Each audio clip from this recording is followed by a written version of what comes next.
dubbat oromoo mee wayinsi fima waa hundaa ni qabda baay'inaaf qabeenya uumamaan badhaatu oromiyaan teenya uumamaan badhaatu oromiyaan teenya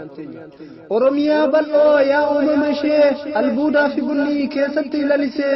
bineensota hedduutu ittiin of gabbisee teenya jechuu jirti faayidaa argite teenya jechuu jirti faayidaa argite qabeenyi biyya koo maqalee guddise ilmaan abbaa koo biyyarraa buqqise ilmaan abbaa koo biyyarraa buqqise seenaan haa dubbatu waan jirti nu goote kutaa fi amantaan adda nu fofoote obboleeyyan tokko diina walii goote obboleeyyan tokko diina walii goote biyya keenya irratti maaliif mirgaa dhabnaa tokkummaa waltaanee falmatu dhaqabnaa nuti hanga yoomii gabrummaan jiraannaa nuti hanga yoomii gabrummaan jiraannaa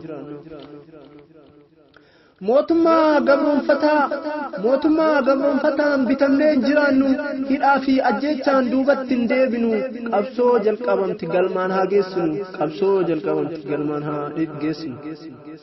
kayyaa oromoo duubatti hin deebini amboo fi wallaggaa baroode leencini arsii shaashamannee dodolaan ol bahee adaabbaa gad bu'ee rooba irratti wal gahee harargee booranaa lallabsa dhagahee dhiigni saba koo hedduu dhangala'e dhiigni saba koo hedduu dhangala'e